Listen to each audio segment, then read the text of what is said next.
Space Brat by O.H. Leslie. The aliens' invasion plan was logical. To conquer man, they reasoned, you start with baby and work up.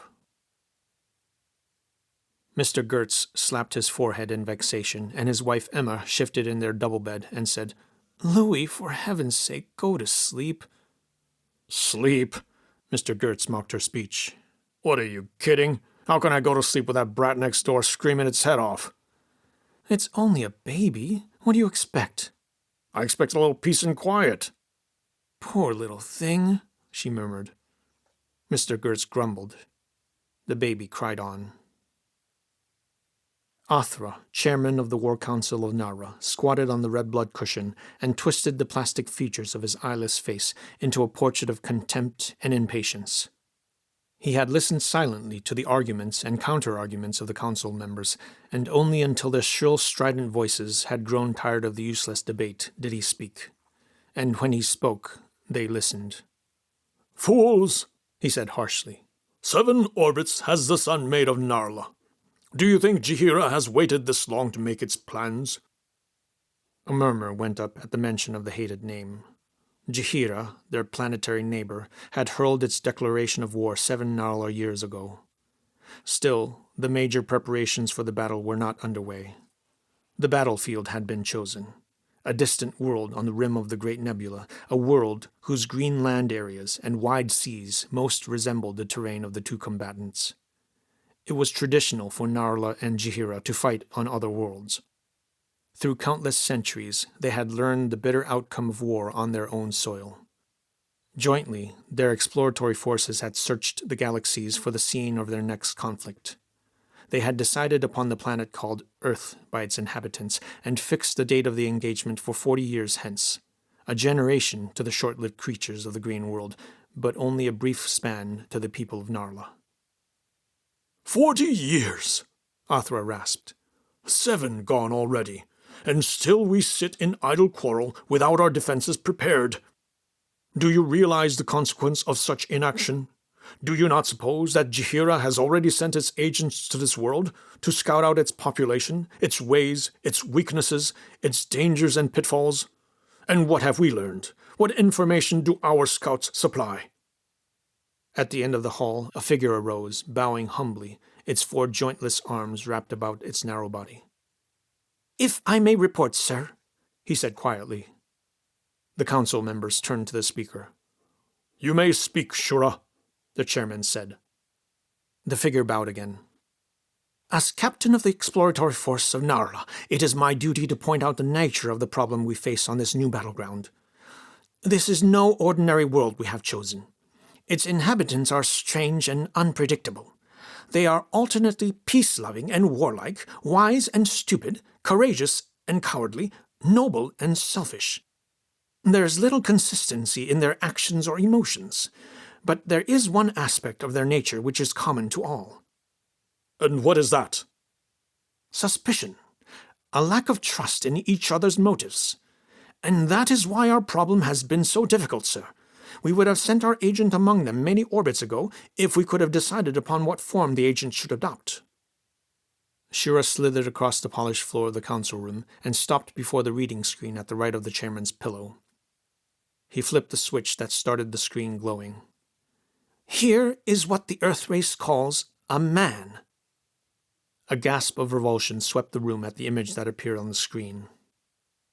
"In addition to his unattractiveness," Shura said, "the man is a relatively inefficient creature. As an individual, he is usually inclined to be emotionally unstable, petty, given to a sense of self-importance, greedy, acquisitive, slothful, and often cruel. At times, he is capable of unselfish and even noble actions, but even these are questioned by his fellow creatures as having hidden, base motivations. If our agent were to take the form of this man, his ability to uncover the type of information we seek would be hampered by the same distrust that affects all men of the planet Earth. Therefore, we cannot recommend, in all honesty, that we dispatch an agent bearing this shape to scout this battlefield." The chairman grunted. "Then what shape do you recommend, Shura?" The figure shrugged. We have considered several others. There are many types of organic creatures on this world, some of them more trusted by man than man himself. This shape, for example." He flicked the switch. A four-legged creature, blanketed with shaggy fur, with a long nose and pointed ears, appeared on the reading screen. "This is what they call Dog. Dog is considered by the Earth race as man's best friend. He accompanies man everywhere, and told many confidences, even though he has no ability to speak or comprehend. He is well cared for, often pampered, and most importantly, he is usually trusted implicitly." "And this is the shape you recommend?" Shura sighed. "No. Unfortunately, dogs' actions are limited by the masters. They are allowed little freedom of action. If dog becomes independent of man, they declare it wild and treat it as a beast of the field." The chairman slapped at his pillow with his seven-fingered hand. "Get to the point, Shura. I do not wish to hear what shapes you do not recommend. I wish a positive answer to our problem." "We have one," Shura said. The councilman murmured. "Here is the shape we recommend, after careful study. It is the shape of man, but man in the dawn of his innocence. The only shape in which all of the inhabitants of this planet give their complete faith and trust." He flicked the switch again. Athra, the chairman, stared at the bloated, pink, ugly thing on the screen and looked disgusted. "What in Narla's name is that?" "That," Shura said, "is what the Earth race calls a baby. Unlike ourselves, the Earth creatures are mammals, bearing their young within the womb and expelling it after 9 months of gestation. The creature that emerges is called a baby, or infant, and it undergoes a process of cell growth until it becomes an Earth adult. But at no point in this entire growth process is the Earth creature more adored, more pampered, and most importantly, more trusted than the time when it bears the name of baby." "And this is your recommendation?" "Yes, sir. There are drawbacks, of course. The baby is a helpless thing at first, dependent upon human care. But it is this very helplessness which makes the baby so acceptable to the Earth race. Our agent would have to suffer a period of helplessness before he is able to perform his scouting duties, but the few lost years will be well worth the outcome. He will be completely accepted into Earth society. He will be one of them, not an alien stranger unused to their ways and customs and mores. He will grow up as a normal member of the Earth race. Then, when the proper moment comes, he will be in the best of positions to blueprint our new battlefield in astonishing detail." From the corner of the room, Lothra, the ex-chairman of the Narla War Council, twisted his features bitterly and said, "And just how does Shura propose to introduce this agent to the planet? Can we place him in the very womb of some Earth creature?" "No," Shura said. "That cannot be done. But infiltrating an agent in the form of a human baby will be no problem. The Earth creatures readily accept babies without question as to parentage or identity. There are thousands of such babies born every day on the planet, and special institutions have been created for their care." Lothar growled. "It's ridiculous. Too elaborate. I prefer the direct approach." "That is our recommendation," Shura said stiffly. "I suggest we put it up to a council vote." The chairman nodded in assent. "Shura is right. The council will vote on the proposal. All those in favor will please raise their fourth hand." Mrs. Purdy of the Delafield Adoption Agency smiled toothily at the young couple seated in front of her desk. "I'm always happy to deliver such good news," she said. "I know how long you two have been waiting, but now I think your prayers have been answered." Jane Bryan caught her breath sharply. "Oh, Miss Purdy, you mean—" "Yes, my dear. It isn't often that we are able to find just the infant our prospective parents have requested, but fate has been good to you both.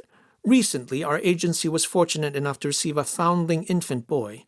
He's a perfect darling, just about a month old, blue eyes, blonde hair, and an absolute charmer." Jane's husband, Dan, reached over to grip his wife's hand. "Do you really mean it, Mrs. Purdy?" "I certainly do. Naturally, you were one of the first couples I thought of when the baby was brought here. The poor little thing was abandoned on our very doorstep. It was like a gift from heaven. Now all we have to do is complete a few minor formalities." Jane couldn't help herself. The tears started in her pretty green eyes, and she fumbled helplessly in her purse for her handkerchief. Dan got up and went to her. He put her head on his shoulder and let her weep in happiness and relief. Mrs. Purdy watched them, her eyes tender.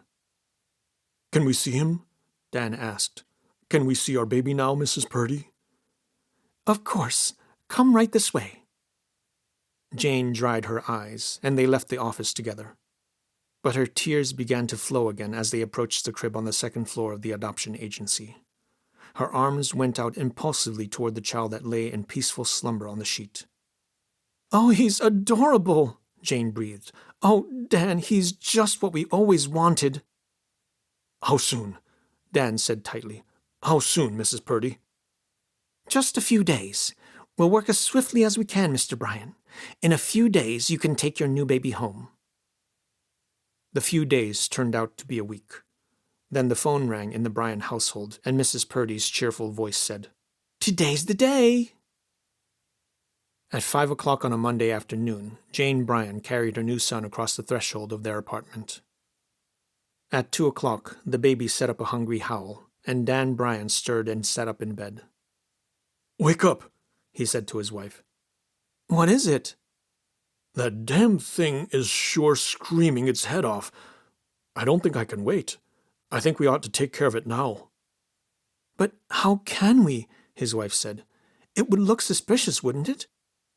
"What if it does? We can move out of here tomorrow, see another part of the world."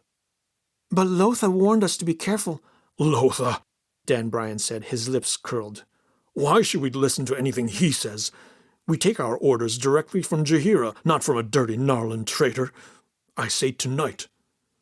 "Whatever you say, dear," his wife answered. Mr. Gertz looked at the bedside clock, moaned, and punched his pillow angrily. "That lousy brat," he said. "Why doesn't somebody shut him up?" His request was answered. With abrupt suddenness, the baby's pitiful cry ended. "There," Mrs. Gertz said comfortably.